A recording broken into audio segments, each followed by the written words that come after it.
Welcome to this episode of In Search of Excellence. I'm super excited today to be sharing an episode from the Spencer Lodge Show. Spencer has the most popular podcast in Dubai and was kind enough to have me on the show a few months ago. We had a phenomenal conversation. We talked about all kinds of great topics, including what it means to be an entrepreneur, what does a venture capitalist do, and of course, one of my favorite topics, extreme preparation and what it means and how critical it is to our success. Please comment on @Randall Kaplan and @In Search of Excellence podcast on Instagram. I'd love to hear what you think of the episode. For those of you who have not listened to the Spencer Lodge Show, he's a phenomenal podcaster and has some great guests on his show. I hope you enjoy my fascinating conversation with Spencer. First of all, thanks for coming to join us on the show today. It's good to have you here. Thanks for having me. I really appreciate it. How many times have you been a guest on a podcast? This is my fourth. Okay. And how did the other three go? I think they went okay. The first one, I was a little shaky, a little nervous. Then I became more myself on the other one. So hopefully this will be my best one. We'll keep our fingers crossed. Now, I'm here in LA and this is your hometown. And it's very, very different here to the Dubai where I live and the environment that I live in. I find the United States is that the people have a kind of different mindset in general. But when you come to LA, particularly to this part of LA, you see a lot of what you don't expect from the great America. You know, you see a lot of homeless people around and you see, poverty, which we don't really expect to see. Has that got worse over the course of the last few years, or has that been like that for a long time? I moved out here in 1993. And when I came out here from law school, I knew nobody out here. And I didn't see a single homeless person out here. But homeless population has gotten a lot worse here. Los Angeles is the homeless capital in the United States. There's 60,000 people a year homeless in LA right now living on the streets. It's become a serious problem. We live in a suburb, which is very residential. It's affluent. And there's homeless on the streets. There's homeless people in regular neighborhoods here. Someone went into a store in West Hollywood last year. A homeless person on meth went into the store and stabbed and killed a 26-year-old woman from Brentwood who was working there part-time after she had just graduated from college. So things are definitely getting worse here, and it's become a very, very serious issue. I still think Los Angeles is the greatest place in the world to live. I love living here. And as my wife and I have looked around, we have a lot of friends who have moved to Austin, Nashville, Miami, where it's considered, I guess, a little safer, or they want to get out of the rat race in LA, or they don't like the taxes here, or they moved to Dallas. We looked around and thought, there's nowhere else we'd rather be. So we'll take Los Angeles for what it is. We love it here, and we're not moving, ever. That's really interesting. I look at it came out in the press last week that California as an economy overtook Germany recently as one of the largest economies in the world if you took California as a country. I think it's the fifth largest economy in the world of any state or region. So that's nuts, yeah? So you think about that, that's just mega. But yet you've got so many problems that money can solve. Who's going to pay for it? They keep increasing our taxes every year, and I think they're going to keep increasing it until the point where they take 90% of our money, and I still don't know if they'll be able to solve all the problems. Well, you see some of these big tech businesses that have got so much money and have done so well for themselves that could solve these kinds of problems. We saw over the last couple of years, companies like Klarna and whatnot bringing these payment structures in where people can buy product and pay over 3 or 4 installments. These, what are they called? Payment plans. And yet we saw today Apple announced that they're launching that exact same service to their customers, where they've got 1 billion customers and interest-free people can make 4 installments. So there's definitely these big behemoths of businesses that actually, if they put their mind to it, could probably solve a lot of the problems that exist in these places where they've made so much money and done so well for themselves.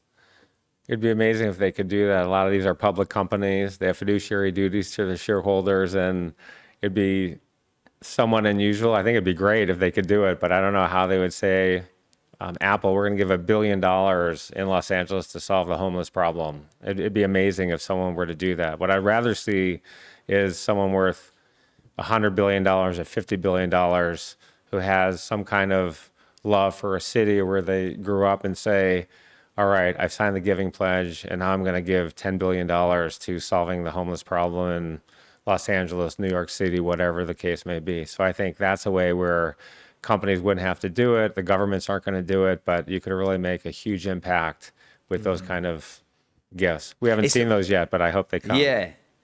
Well, I look at it and I think that can these types of problems be solved with money? And often they can't. A friend of mine made a documentary in the UK where he lived on the streets for 2 weeks in the UK.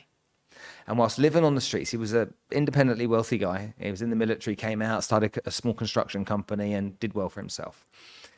And he started to get to know the people on the streets in this city he was staying. And towards the end of the 2 weeks, he offered them work. He said, I'll give you accommodation. I'll give you full-time, full pay, work that you can do. Okay, I'll give you a 12-month contract so you don't have to worry about unemployment. And they didn't want it. These people didn't want to take this opportunity to solve their problem because they'd created this security almost in the environment they had. You know, everybody had shunned them so much that they were outsiders and the homeless people were together and they were kind of safe in that community. And so going out and doing something else, they couldn't be sure if they could trust someone. So maybe it's not just money that solves it. There's a lot of development work that has to take place as well as that.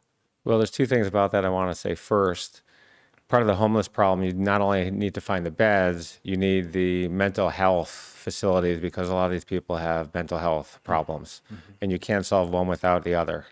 So we need to find the beds, and that's a very tough thing to do, especially in Los Angeles where property values are incredibly high. So it'd be very expensive to create those homes.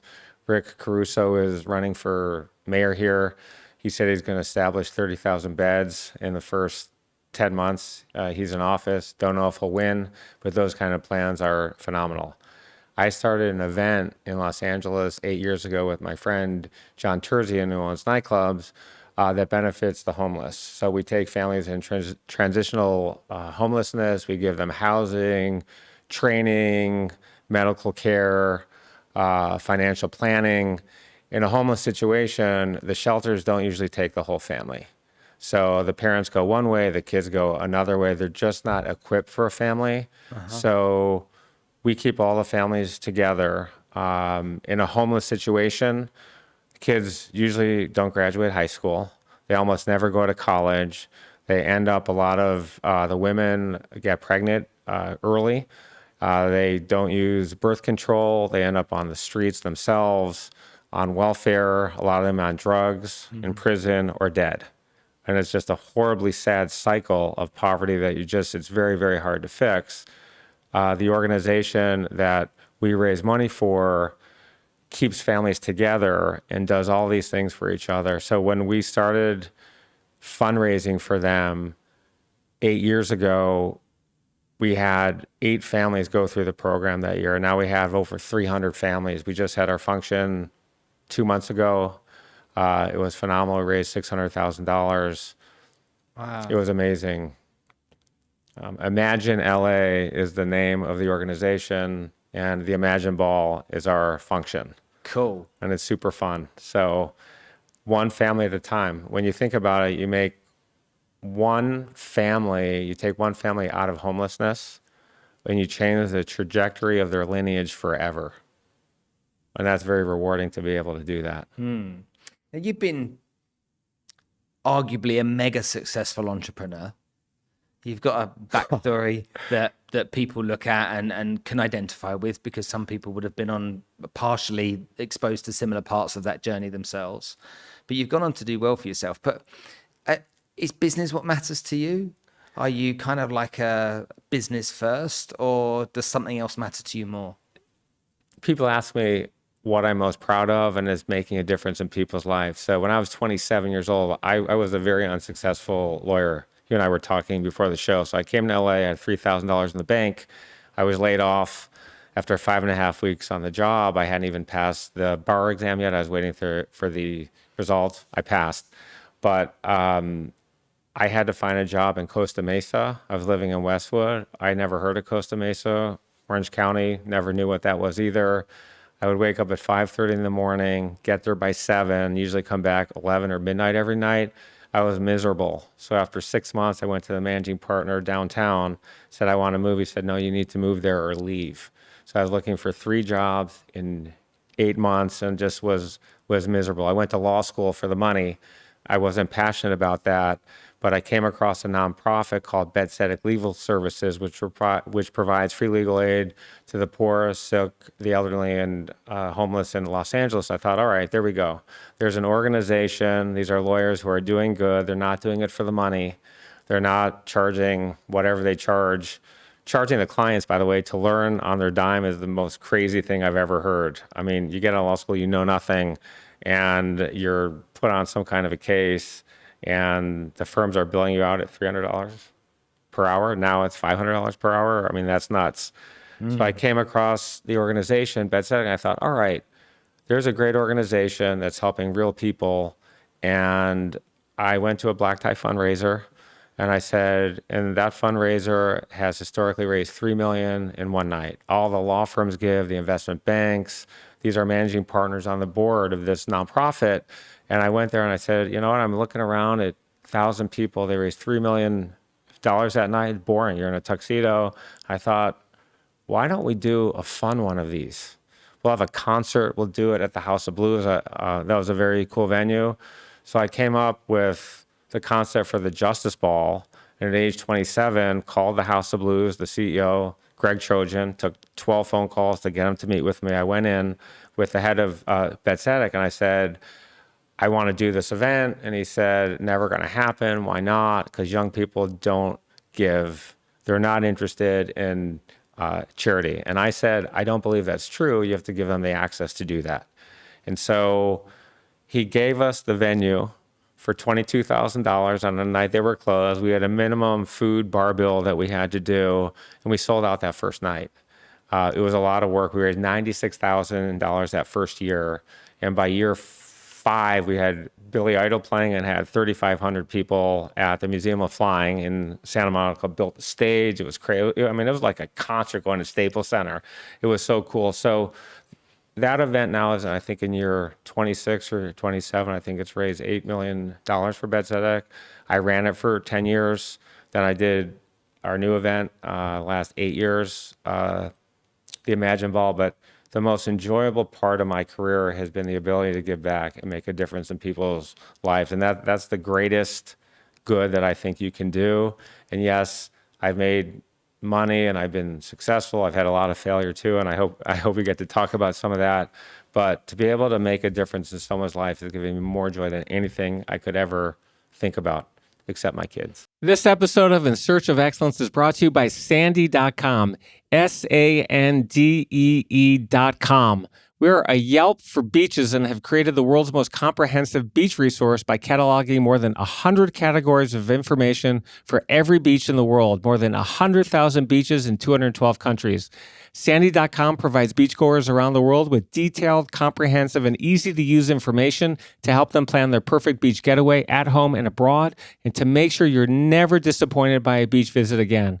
Plan the perfect beach trip today by visiting Sandy.com. That's www.sandee.com. The link is in our show notes. Stay sandy, my friends. Are you looking for your next great gift to surprise a friend, colleague, or loved one?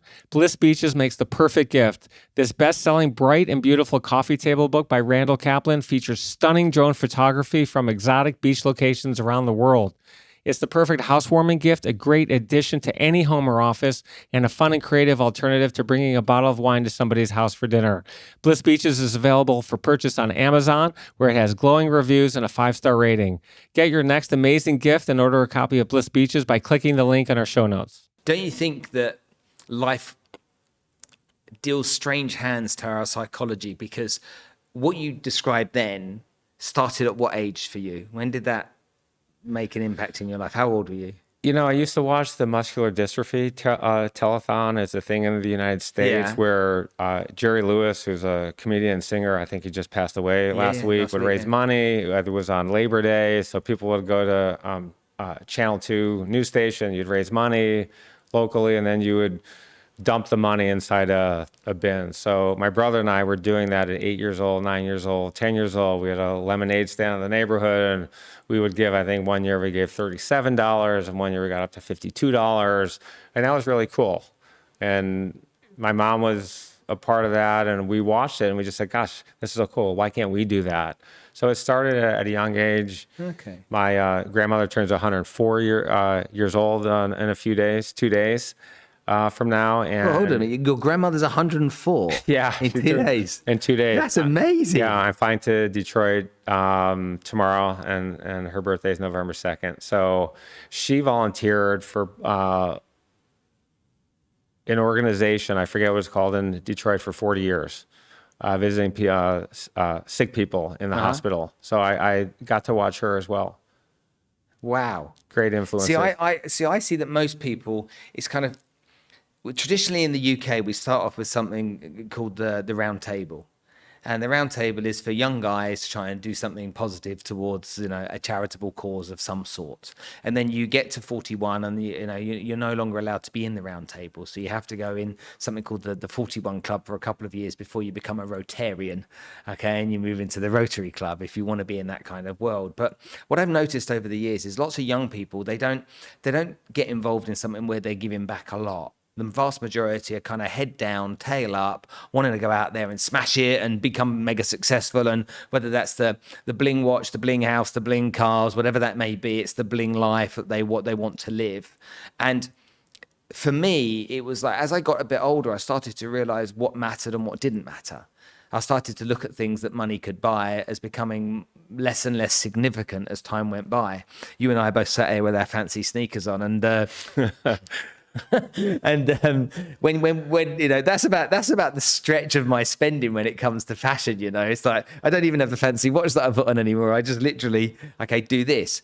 But for me, it was kind of like go hard, make loads of money, try and be really successful, and then realizing that actually that didn't really matter so much.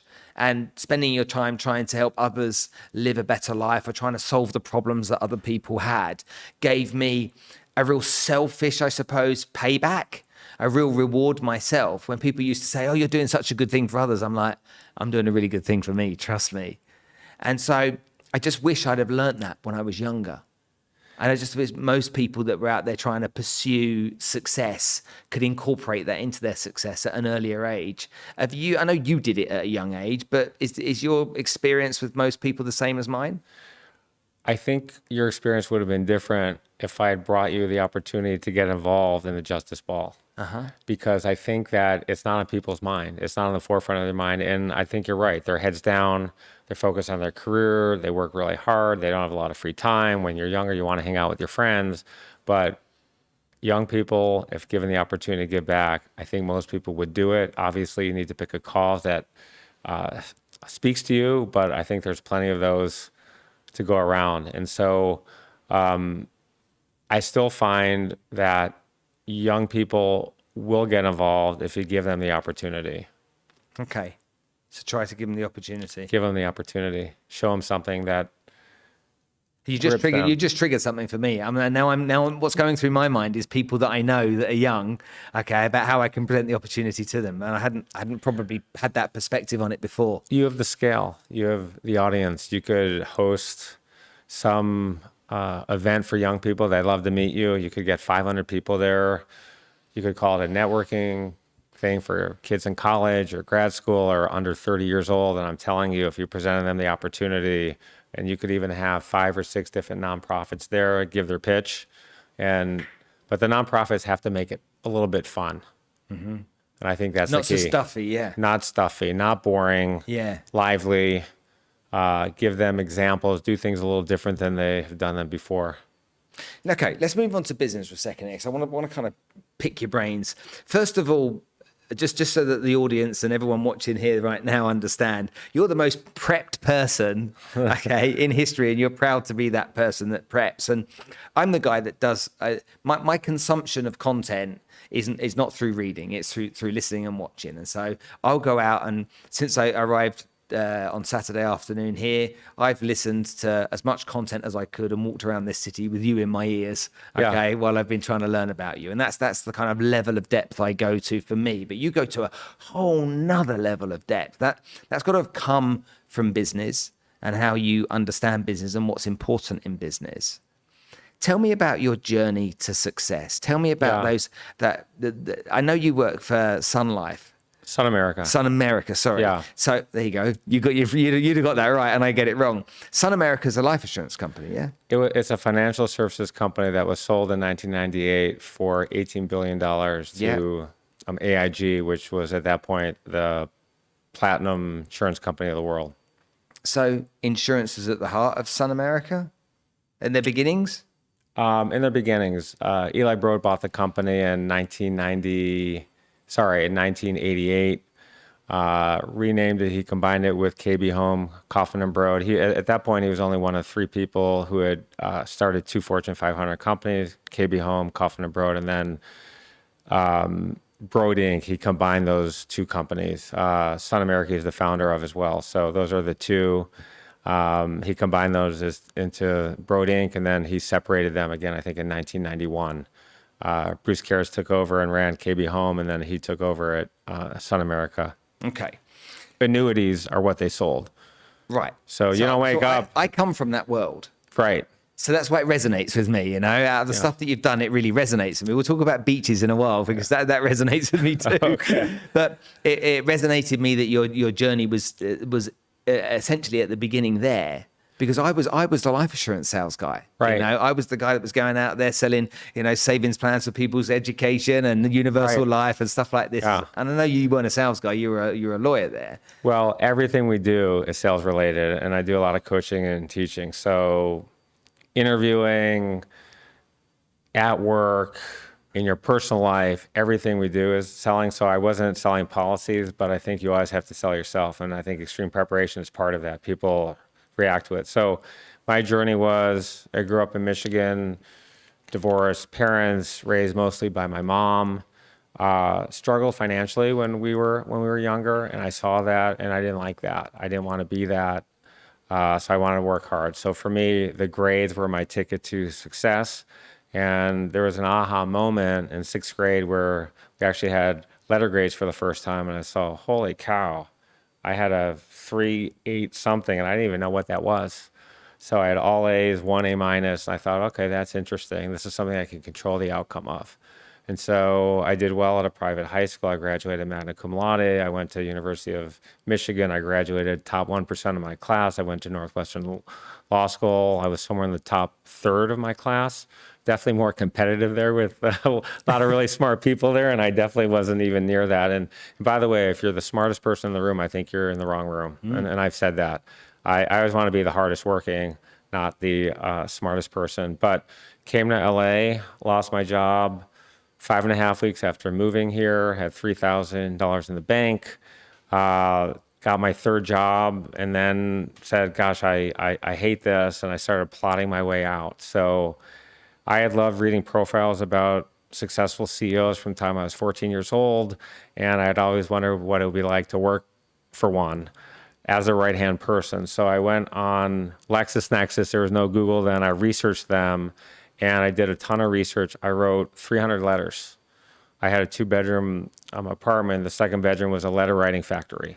And I printed out every one. I highlighted the articles, the jobs they'd ever had, and I got 80 meetings. People said, these people are never going to meet with you. You're crazy. You do the research, you do the homework. The letter was meant to blow them off their chair. Who wrote this letter? And they all wanted to know. Every single person said, I've never taken a meeting from a cold letter in my life. So a long story short, Eli Broad received a letter. I did a lot of research. I blew him off his chair. And this is something that I coach a lot on. Write thank you letters. I know, of course. Yeah. Well, I finished the interview. He said he wanted me to take a class at UCLA. Finished the interview, ran to get my car in the parking garage across the street, drove to UCLA, double parked, ran around campus like a crazy person trying to get a catalog, raced back to the apartment, typed my thank you letter, dropped off the catalog and my thank you letter with the receptionist. 57 minutes as I walked out of his office. Now, you could have written a thank you letter the day before or 1 day later, 2 days later. The ROI on a thank you letter and the timing and the form and shape is something that people completely overlook. My daughter goes to Cornell. They tell her you should write a thank you letter with 1 or 2 days of the meeting. And I told her, Bianca, that's the worst advice I've ever heard in my life. That's a killer. But I ended up working at Sun America for 3 years. It was amazing. I was a junior guy in a very senior team, just keeping my heads down. And after a couple of years, I met some guys, very smart tech guys, and we started a company that basically reinvented how content was served on the internet. Faster, cheaper, more reliable. Back in those days when there was a news event, something called a flash crowd would happen. So they would provision for bandwidth like this, but the bandwidth they needed, for example, when Princess Di was killed, every news site went down because they didn't have the bandwidth. If some farmer in Kansas cut a line with a backhoe, half of the country would go out as well. So we had new technology. We solved that problem. There were 4 founders. I was our VP of biz dev, and interesting, everything we do is built on something else. So you think about the future, you think about all these people. Someone said to me when I was going through all of these meetings, you're only going to get one shot to meet these people. Ask for the order. And I didn't ask for the order. I said, oh, geez, they're taking the time and they're really busy. So you just want to meet with them and see what happens. And I took that advice. I said, well, that can't be true. I want to keep the relationship going and build them. So we started our company, and then I wrote to the CEOs who became beta customers who I had a relationship with. I got the job at Sun America. I wrote all the CEOs I met with, here's the job. I got some incredible notes back. I still have them, all my mementos. And we used those relationships to get meetings with the large media companies who became our beta customers and the company's biggest clients. Company did really well. This is kind of crazy. We filed to go public a year after the day that we started the company, incorporated. That's crazy. Will never happen again in history. It's just a crazy time. Company did well. I left. I started my own VC firm. It's kind of a crazy model, Spencer, which 8 out of 10 deals go to 0. Mm-hmm. And the ones that win, you hopefully will have a good weighted average return. So I've been doing that for a while. I have a real estate company. I started a podcast, as you know. I'm writing a book on extreme preparation, and I'm going to be doing some paid public speaking on extreme preparation as well. But extreme preparation has been the core to my success. I've never had a meeting where I wasn't the most prepared person in the room. I've never had a podcast where I wasn't the most prepared person that they had ever talked to. And interestingly, in college, I went to a very good school, top 25 school, and there were only 5 tests in 4 years I went into not knowing if I was going to get an A. There were only 5 you went into that you didn't know there was going to... I didn't know I was going to get an A. Not that I wasn't nervous for all of the tests, by the way, because I was. Yeah. Right? My podcast, I'm super pro. I get nervous for every one. And I said, I have to calm down, just meditate for 5 minutes. Did you get nervous coming on here? No, because we had a great conversation for 40 minutes before we got going today. So it was totally cool. I mean, yeah, this is great. But no, you do the work. And it's true in business as well. If you do the homework in advance, you're going to have less anxiety when you're going to that meeting. If you know you're going to be prepared and going to be different than the other people these people have met with, it doesn't matter, sales, interviews, whatever it is, you can be different and more prepared than anyone else and stand out better than the rest of the pack. There's 1,000 people who are qualified to make that sale or to get that job, but you have to separate yourself and be the top person. And I think by using extreme preparation playbook, I think you can do that. I think, yeah. I mean, I don't disagree with what you're saying. It's that level of preparation can never work against you because you don't need to use it. If you've got all of that arsenal essentially in your inside pocket, then you don't need to deploy all of it. You just have it there. So you can never be too prepared. But for me, in business, I agree with you. In the podcast, I don't. I like getting to know somebody. I like learning and being surprised for the first time. It's almost, I find it sometimes sad that I'm going to know the story or I'm going to get to hear the story that I already know. and I want to learn something new about somebody, because I think human beings are fascinating. Everyone's got some part of their story that's unique to them, and when you hear that part and you feel their emotions and what they've been through and how they suffered, it can really take you into their life and their story yourself, so that you can feel it too. What do you consider yourself? Do you consider yourself as a tech investor, a tech entrepreneur, a business guy, an entrepreneur, period? How do you describe yourself? I'm a serial entrepreneur and an entrepreneurial investor. Okay, let's use this word entrepreneur for a minute. Okay. Because I don't like it. Okay. I don't like it one little bit. The reason I don't like it is that when I was young, that word didn't exist. Can I ask how old you are? I'm 53. We're almost the same. Okay, age. so You're 52. perfect. Yeah. Okay, so we had all the same stuff on TV. Yep. I had some English stuff that you didn't have, but we had most of the same stuff. Yep. So what were entrepreneurs called when you and I were 20 years old? Entrepreneurs, we just didn't hear about it as much. It wasn't as popular. I took We didn't have that word. econ in high school, and it changed my life. Don Corbin was a teacher, and we'd read profiles on these successful CEOs. And yeah, we talked about the GM of companies like Kmart, which ultimately went bankrupt, but GM and Ford being in Detroit, those were the companies. And then we learned about green mailing with Carl Icahn and the corporate raiders, but we also read about people who had started companies. And I thought, for me, it was all fascinating. But I did learn that word at 15 or 16. I had a Business Week subscription at 14. And so I was a little unusual that way. So I did know that word. Playboy subscription. But I didn't have one of those, but I did buy a few.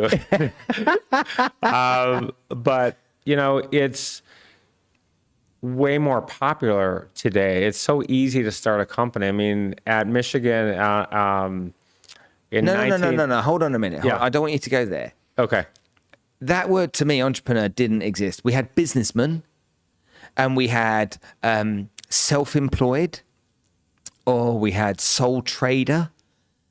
And that was, and nowadays all of these kind of like these, I'm starting a business from zero, gets this entrepreneur hat or a tag.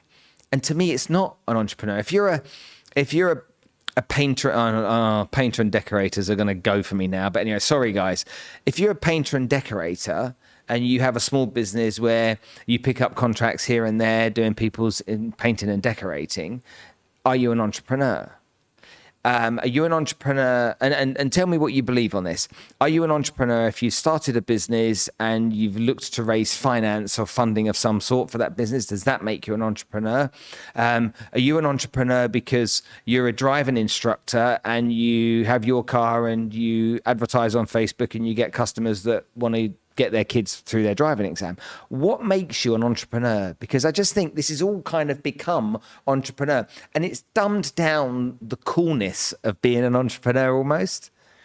So this is like a multiple choice question where it's A, B, C, D, none of the above. In this case, all of the above, because I think those all count. Do you? I think our perception, being experienced and reaching a certain level in our careers, is different than most people. So what you truly consider somebody as one and what I truly do is different than I think what a lot of people do as well. I think when you start a company and you assume some degree of risk, then that qualifies. Okay, but I think we're used to reading about people who do start their own companies. I mean, you may start your own PR firm, entrepreneur. You're a plumber and you start your own company, entrepreneur. Now, it's a little bit more basic and simple than you have a tech company, you're going to raise your first round of financing, entrepreneur, obviously, right? I don't think anyone would say you're not at that point. You're leaving a job to start a company, entrepreneur. But is it to start a one-person consulting firm? A lot of people would say, I don't know, but you're going to start a consulting firm and 5 people are going to leave their jobs to start a company, entrepreneur. So I think I think it depends on the audience. It depends on your level of success, experience, and where you are in your own life. But I think they all qualify. I think the term inspires people itself to be successful. Even that plumber says, I've been making, by the way, a starting plumber these days, the average I think is $70,000 a year. People shit all over it. I'm, sorry Like for the you. pun. Sorry for the pun, but they make more on Yeah. average than a lot of kids coming out of Harvard. And they don't have debt, student debt. A lot of students will never pay back their debt, or they'll pay it back 10, 20 years in the future. But that person who's been working as a plumber for a large company, who then takes the risks, leaves the salary job to go off on his or her own, is an entrepreneur. And to call that person one, I think is inspiring. And I think it's inspiring them to think about it in that kind of reframed mind. And I think it will motivate them even more to be successful. Obviously, no one wants to fail. That's a huge motivator. And two, you have to feed your family and pay your rent. That is also another factor. But just to have that title, I think, inspires a lot of people. Okay, so you've just given me a lesson there. I'll respect that, because I now see it differently. So I appreciate that, because I didn't before. But you're right. If you can give them something that can inspire them to go on and create something greater from it, then you're inspiring the entrepreneur aspect to their character and personality, aren't you? To follow up on one more thing, that 23-year-old plumber who goes off on his or her own and gets one client, and then at the end of the year, they have 10 clients, and then they're working for a local company with 30 toilets in the building, and they do well, and then they get a referral job. That plumber who leaves could have 100 plumbers working for him or her in the next 5-10 years. Entrepreneur. Right? That person left and now has created a huge company, a small company. I mean, we don't all have to want to create the biggest company. We don't all have to want to be centimillionaires or millionaires. I'm not saying we need to do those things. A lot of people are just happy making a living and happy having a home, but clearly that person has created a business, is an entrepreneur years down the line. It's That's how you get interesting started. you brought plumbing up. There's a company in the UK called Pimlico Plumbers, and they're based in London. And they became the most successful plumbing business in the UK from a guy that started out as a plumber. And he just got hundreds of plumbers working for him. And he sold his business last year, I think, for $100 million or whatever it was, a huge amount of money. Tremendous. And as a plumber. So, yeah, okay, I'm going to recap my words. Let's just edit all that bit out. No, I'm joking. Okay, so when you look at your successes and failures in business, I want to know the painful lessons that you had, but Yeah. I also want to know some of the wins where you sat there and were you sat there on the armchair at home or in the office or even in the car, because the car was where I used to do it. I'd be in the car going, yes, yes, and punching the ceiling. Tell me about some of those stories. I like to talk more about my failures than the successes, because I think Well, you can do that on other podcasts, but on this podcast, you're going to talk about your successes too. Well, sure, but I want to begin with the failures. Please. So, like I said before, in the venture capital business, you're going to lose 7 to 8 out of deals, and I think most firms have that same track record. The batting average is very, very low. Over the years, we invested in one company. I'm not going to mention the name, but we raised $20 million for that company, and we had great VC firms, great investors, a great board. The investors, you would know all the names. There were 4 billionaire investors in there, maybe 5. Company raised money on a very big projection. I was at one point the chairman of the board, then someone who was way more qualified than me, who had run a public company, had a $3 billion sale, knew a lot about that business than me, became the chairman. So we raised all this money. The founder, our number one factor in backing a company is always the founder. So we look for grit, heart, integrity, work ethic, drive, all those things. I mean, obviously the business has to be there. There were a couple of red flags, Spencer, that in your mind, you convince yourself, all right, they're not a big deal. And one of the greatest lessons of that deal that ultimately the company failed was not listening a little more to the red flags, even though they were microscopic.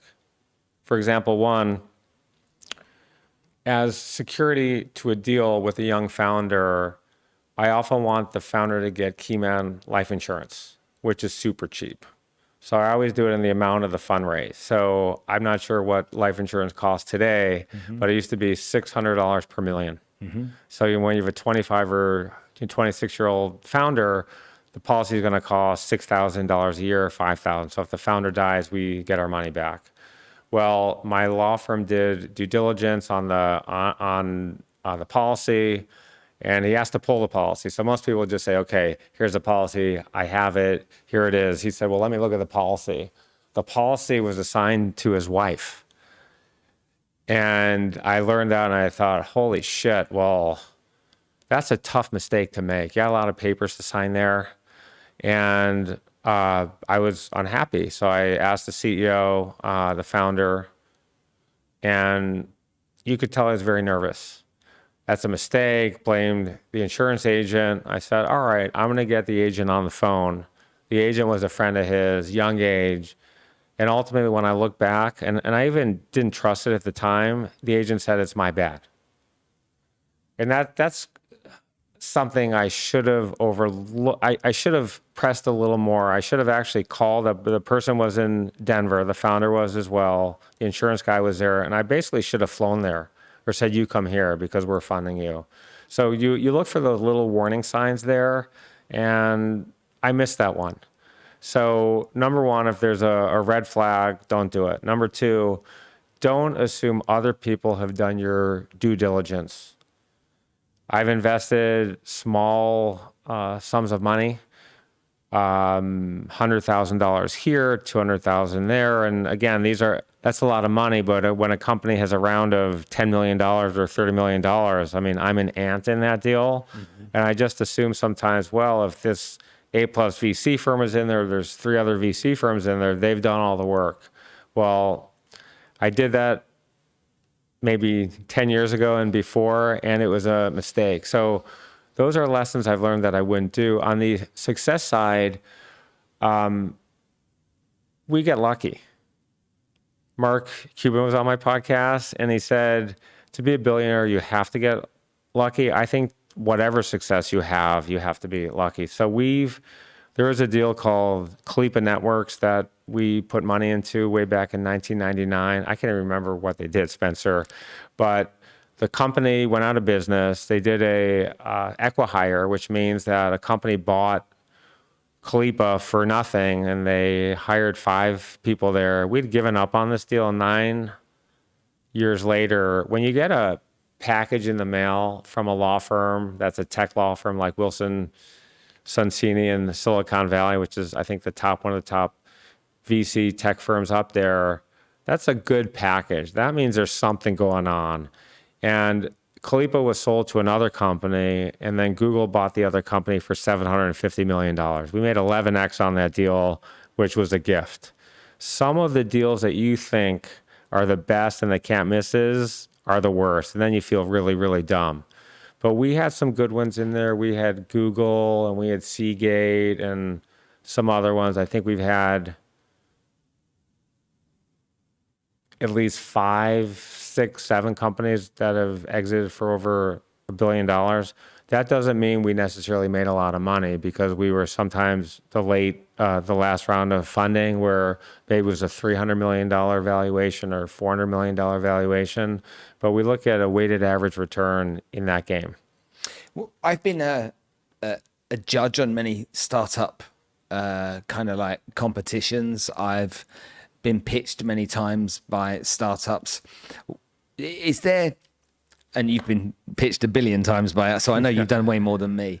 Is there something that you look for in particular when somebody pitches you that triggers you in the early stage? You know, I'm a sales guy, so I'm a sucker for a really good sale. Right. And so if somebody comes to me and they pitch something, and I know that they've thought through the sales process, you know, they've thought about me being essentially the investor and try to understand how I tick and how I operate. And they present something to me in a way that really engages me, and I know that they're selling it to me. I'm a sucker for having ears open and be prepared to go further. When people pitch me in a very monotone and kind of analytical kind of way, and tell me about why their business is good rather than get me excited about their business, then invariably it switches me off, and to my own detriment sometimes as well. Is there a way of approaching you if somebody wanted to raise money that would work for you and kind of like feed into maybe some of the softer parts of your personality? Yeah. I mean, by the way, I do have a softer side of my personality. You do? I Really? do. Never. I'm joking. The interns tell me you're very intimidating. I said, really? Really? I don't. Yeah, they think I'm intimidating. I mean, my daughter, I recently met her boyfriend up in college, and my son said, Dad, if I were her boyfriend, I'd be very scared of you. Why, Charlie? You're intimidating, even if you don't know that. I said, I'm just a softie. Meanwhile, he and I have become buds. We text all the time, and I don't think he ever thought that. But I do know that I can be. And I guess when you're 25 years old and you're coming in to pitch someone who's got a good resume and success, you're just a little nervous. But I jokingly tell people, I think my son asks, Dad, what do you do on a daily basis? And I said, Charlie, my biggest job is I'm a bullshit detector. Because you have all these people coming in, and you get the PowerPoint and they're beautiful and they got all the graphics, and for the resume, they have the logos now. So I don't really tell you what they do. But when I come in, some of the questions are, so what did you do? I ran the ad business for this division of Fox. This happened one day. These guys had a good resume. And so I said, well, what do you mean you ran it? The guy, I think, was 28 years old. So I'm sitting there, okay, well, that doesn't make sense. You ran it, what did you do? Okay, well, what was your title? Pause. So I can't remember. I said, all right, if you can't remember, you're leaving the office, right? Because if you can't remember the title, and people, I mean, I've met people with like that, and it's over. He remembered, and then he was a manager of some level. There was a manager, there was a senior manager, assistant director. I said, how many VPs were in your group? He said there were 6. And there were how many senior VPs on top of that group in the ad section? There were 2. So the guy was 30 layers down the rung, and that person is finished. Mm-hmm. The other, I like to lob the softballs first, and then I throw the 100-mile-an-hour fastball right down the middle. And that question is, so what are you paying yourself? There's a range. So we had someone come in there, and you could tell he hadn't really worked in a long time, and he came up with something like $200,000, and he was raising $500,000. I said, we want people who, the answer is, I want to take as small a salary as possible to support myself, not be anxious, not worry about paying my rent and living, and invest all of the other capital we raise in hiring different people and in the company. That's the right answer. So in terms of what I look for, like I said, it's all about the people first. They obviously have to have a good idea. They have to be well thought out. And sometimes it's not the answers, it's the way they answer the question. Mm-hmm. We don't know all the answers. I mean, if I go back and I've tried to do this, how many companies have worked that started A and they didn't go to Z? Most don't stay with A. They have to reinvent their business model. Things change. So you have to really kind of know the business and know what you're doing. And again, it's how you answer the questions more than getting the question right. You see a lot of money seems to be raised, what on the surface of it seems quite easily. The various press releases go out, Picasso's one that sticks in my mind, $200 million fundraise, a 1-point-something billion dollar valuation, 18 months in operation. Yep. And you have a story like that and you think, okay, majority of it was, I think, SoftBank and that were involved. And you've got your people that laugh about SoftBank because of the errors they've made and people that don't. But when you see that kind of stuff and you've got your own business and you think you're going to go out there and raise money, you're like, well, hey, if those guys are raising 200 million after 18 months, then surely, we could raise 5 million in 6 months. And they get this kind of overconfidence and this belief. There's one prop tech business that I invested in about 12 months ago, which I really believe in the technology. Yeah. But the relationship I have with the founder has evolved into something that's become rather frustrating for me. And so when they went for their second raise, that raise, they put a value on that, which I didn't agree with. And I'm like, look, you can go out to market and raise the money, okay? Or you've got me that you know's got the money. So we will discuss what I think it's worth. Yeah, but hold on a minute, the company's worth this, it's worth that. I said, yeah, but you misunderstand. That money that I would invest in your business wasn't given to me. I went out and sacrificed time with my kids and my family, working my ass off to put that money together. So I will invest that money at a value that I deem fit, regardless of what you think your business is worth. Now, if you don't want my money, you go out and find it from somewhere else. They didn't like that. Okay. And in the moment they didn't like that, I thought, hold on a minute here. I'm dealing with people that maybe aren't aligned with me. Yeah. And so it's maybe just step back and get very uncomfortable with every part of that. A lot of people think that trying to raise money isn't so difficult or shouldn't be so difficult because there's lots of people out there do it, particularly in the tech space, where these, what we see as outrageous valuations seem to be kind of shouted about. You've obviously been in this space. I haven't. I mean, I'm an investor, but I've never run a VC or anything like that. Is it some of it just outlandish and ridiculous and some of it just preposterous, or do lots of them have as much merit as they think they do? First of all, I think it's hard to raise money. I don't agree with the proposition that it's simple. I think it's very hard. I agree. So that's the first thing. The second thing is I see these rounds, and I see seed rounds now of $10 million, $50 million. We're about to start raising money for my beaches company, Sandy. We're building a Yelp for beaches. And if we raise $10 million, I wouldn't know what to do with it. I would have no idea what to do with it. I mean, we could spend it, but you have that much money in the bank and you don't need it, you feel pressure to spend it. By the way, if you don't need it, why raise it? It's dilution, and that makes no sense. But it amazes me to see the huge rounds and see the valuations. Now, a lot of that now is a thing of the past, right? A lot of these venture firms, SoftBank, the other firms are getting crushed. The public companies in the tech space, you have a lot of them that's lost 90% of their value. Even the biggest companies, more than 50% of their value wiped out. I mean, we're talking about trillions of dollars in market cap wiped out. So I think you're seeing the valuations come down. But I do think you're going to see less and less of that. I think you're seeing a lot of retrenching now because of the tech meltdown. I think, though, now is a good time to start a company. There's a lot of people losing their jobs. Twitter's about to lay off a whole bunch of people. The startup world, I mean, it took us 6 months to hire a new CTO at Sandy. I wanted someone to come into the office for the DNA. I think the culture is very important. Everyone wanted to work online, and we had to basically recruit people to come to Los Angeles, and the salaries have gone up 40% in the tech space. So I think it's going to be a lot more difficult now to raise money. The venture firms, the limited partners in those firms, I think are putting pressure. What's going on, and you're seeing a lot of returns. And I took a entrepreneur of a tea company that I put money into in Chicago to see Sam Zell. Sam is a guest on my podcast. He's a Forbes 400 person. He was on the original Forbes 400 list in 1982 when it came out. And the entrepreneur was pitching Sam an investment in his tea company. And so he brought in 6 teas. It was hot. He went to the store. We walked into his office in Chicago. Sam is talking to him, and then Sam asked about the valuation. And the entrepreneur said to Sam, what's it to you?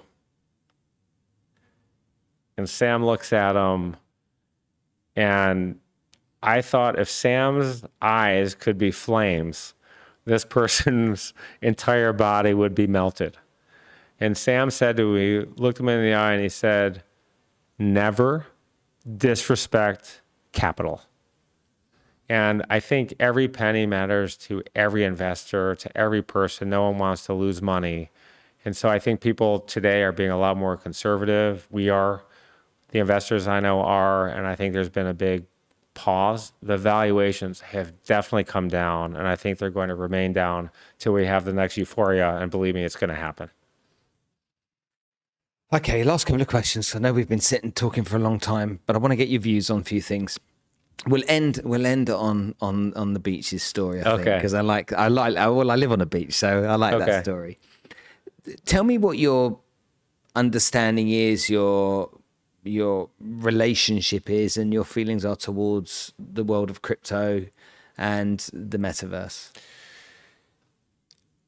I have an intern class every summer of 35 students from all kinds of places around now the world. We had a couple of people from London this year. We've had people one from Dubai. But most of the kids come from the United States. They're 18, mostly 19 through 20, 21, some cases. The crypto craze was happening in 2017. We had a class of 35 kids that summer, and about 6 of them were into crypto. I knew nothing about it. I thought this is all bullshit, Bitcoin, money laundering. And by the way, I'm still waiting for a legitimate use case for cryptocurrency. I'm still waiting for someone to buy something with it. You know, you have the $500 million pizza that someone paid Bitcoin, $500 million pizza that someone used in what was it, 2008? I was at 8, yeah, okay. Something like that. And so you had all these kids trading crypto, and one of the students began the summer with $6,000. He ended with $660,000. And I saw the account. I mean, this was not BS.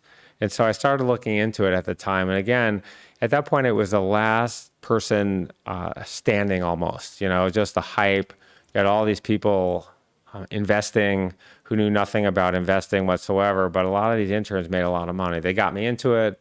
I sat on a couple of crypto advisory boards. I got tokens for that. I learned a little bit about it. I learned a lot about it, actually. And we made about 6 investments in the crypto space. A lot of them ultimately failed, but we were able to sell tokens just based on the hype going into those. I mean, these were all public tokens at the time. I spoke on a crypto panel at lunchtime at a conference. It must have been 2019, maybe 2018, at one of the largest crypto conferences in Los Angeles. Tim Draper was there. All these people were there. And I said at the lunch panel, 99% of these companies are going to go bankrupt, and there's going to be class action suits everywhere. And I'm not exaggerating. I think there were 1,000 people there. I was booed heavily. But I had seen the program before in the tech space and the meltdown. I mean, we were a part of it. Our company nearly went bankrupt. It went from a $35 billion market cap to a $99 What year was million. that? The last day of trading in 1999, Akamai was worth $35 billion, which at the time was more than Ford, Chrysler, and GM, the market caps combined. At the low, whenever the meltdown was in 2002, something like that, the company had a market value, I think it was $50 million or $40 or $90 million, something like that. So you and I were both 30 years old at that time. I was 34. I was No, you 30, what year 30, were you born? 32. It was I was 32 or 33 when we went public, so maybe by then I was 35. Something like that. So I had seen the playbook. I believe in crypto long term. Okay. I believe it's here to stay. We're still waiting for actual use cases for it. I still haven't seen any that pop in. In terms of the metaverse, great question. So I honestly don't know what to make of it. There's a tremendous amount of hype. I mean, non-fungible tokens were all the hype 3 years ago. Everyone talking about the apes and all this other stuff, and everyone's hyping it up, and look what's happened there. Destruction. Yeah. So we'll see what happens. I think there will be a market for non-fungible tokens. We'll see what happens on that one. In terms of the metaverse, who knows? It's in its infancy. You agree that smart contracts definitely have a future, though? 100%. Yeah. There's no way that's out of all of it, to me, the most logical part of it. 100%. Okay. You agree? True authentication. Yeah. Okay. Now, I live on a beach. I live in the desert on the Palm Jumeirah in Dubai. Okay. I live in the desert though, so we've got plenty of beaches where we are. All around the area that we are, every coastline is a beach. Tell us about Sandy. Yeah. Tell us about how it started, how it happened, what triggered you to get involved in this, because I think it's quite interesting that, well, when I first heard about it on another episode where you described it, I was like, why has nobody ever thought of this? I couldn't believe that nobody had thought of this before. So take it away. Some of the most interesting companies are the most obvious, just the execution is very difficult to pull off. So the research shows that 99% of the world's population love the beach. And the first time I went to the beach where I was disappointed was after college, had really no money, went to Europe on a Euro pass, slept in trains, and then we couldn't wait to get to Nice because everyone said the beaches there are super sexy. I was with some friends. There were nude beaches, so we finally get there. We had a backpack, no towel, and we get there, and it was a rocky beach. Yeah. So you can't even lay out. I'm thinking, gosh, that's ridiculous. Why are we here? We made a special trip there. Years later, I was dating my wife, Madison, and we went on a trip to Greece. We were in Mykonos. We want to go to a black sand beach.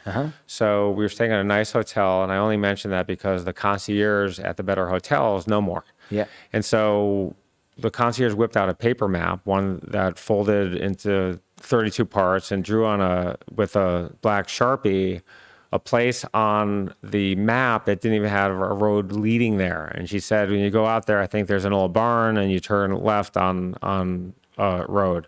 So it was 90-degree day. We're in a little Fiat convertible or a Mini, super hot. We figure out we're going to go get some food out there. There's be water. We get out there, and there's just nothing there whatsoever. There's no food, bathroom, water. And we're thinking, okay. And we finally drive out to what we see is an old barn. There were several old barns. And so I don't know if the audience seen the movie Taken with Liam Neeson, where you go to a foreign country and you get kidnapped and they know you're coming. Of course they do. And so we have no Wi-Fi, of course, no cell service. We're in the middle of nowhere, and we see what looked to be a road, and the road had weeds on top of it, some of which were taller than the car. If you've seen the movie Field of Dreams, when you're in the corn stalks, that's what it looked like. And so my wife is more adventurous and younger than I am, and I was thinking we're going to get kidnapped and murdered. No one's going to find our bodies. So she convinced us to drive through these weeds. We're plowing them down, and we opened up to this big expanse of beautiful black sand and cliffs where we're lying out on these shale rocks. It was gorgeous. And that was the aha moment where I said, gosh, there's got to be a better way to get information. I went back to the hotel. I typed in beach. It said .gr for Greece. I typed in .us for the US search. And there were all these mom and pop websites. So I said, there's got to be a way to create a database of every beach in the world. So I had I'm intern at the time, worked on it part-time. We found, 32 beaches in Greece. And here we are 8 years later. We've cataloged over 100 categories of data for over 100,000 beaches in 212 countries. We think we have now 98% of the world's beaches on Sandy, and it's SANDEE.com. Amazing. And so 100,000 beaches. More than 100,000 beaches. I think we just crossed the 100,000 beaches mark. And how long ago did you start that company? 8 years ago.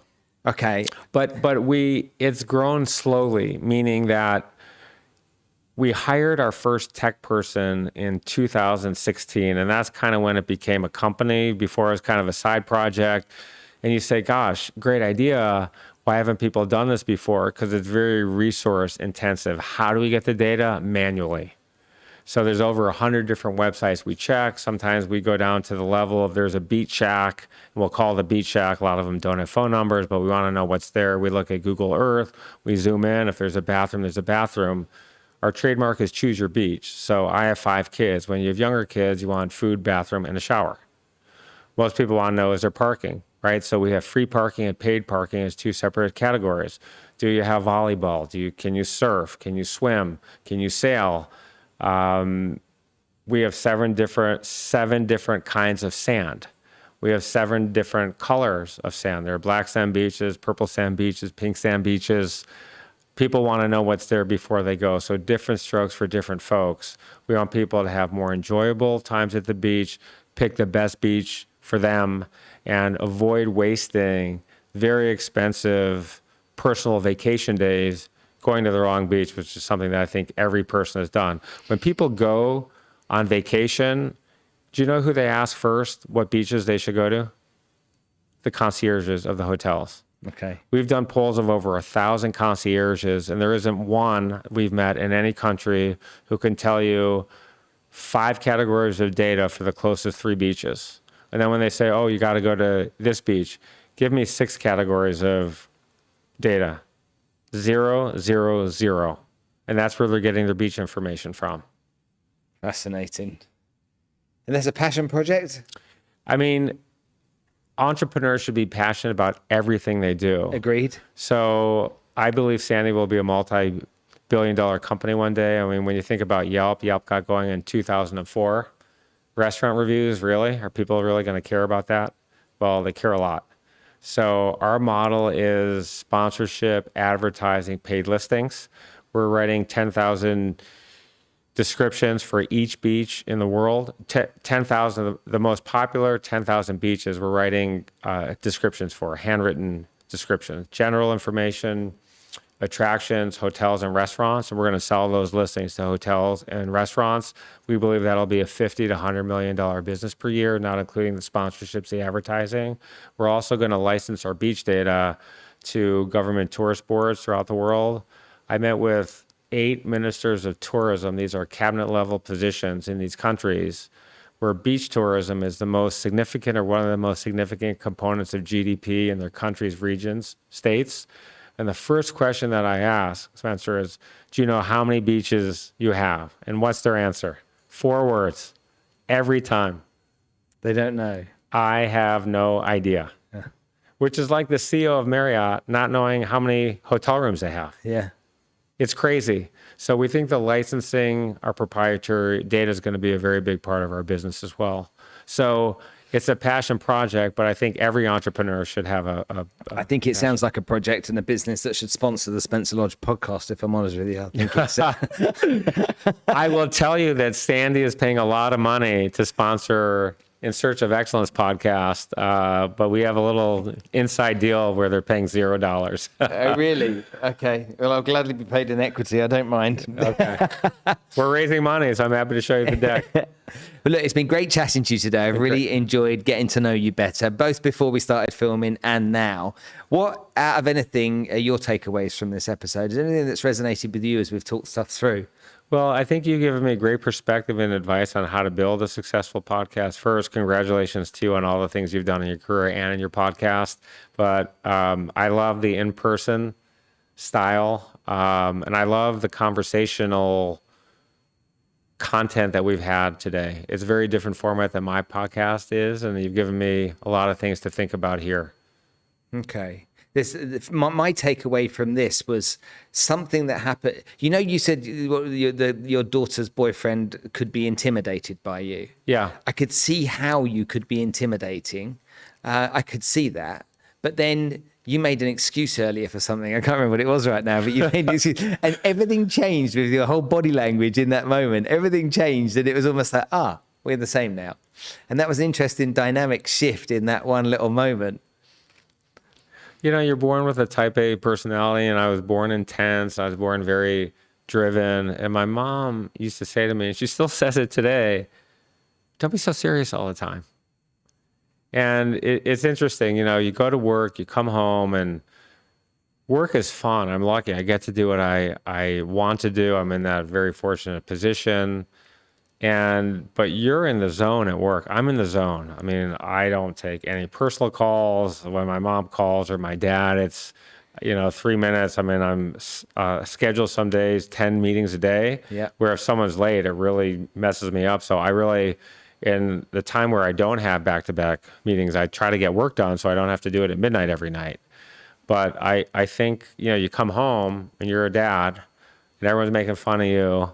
And it's fun to be made fun of by your family and your friends, by the way. So I don't take myself too seriously. I like to make fun of myself, and I don't mind it when people make fun of me either. So I think it's great. So I appreciate being on your show. I've enjoyed it. I enjoy you. I've enjoyed your show. And again, I'm looking forward to keeping in touch with you. Yeah, for sure. Randy, thanks for having us, man. Thank you. I appreciate you.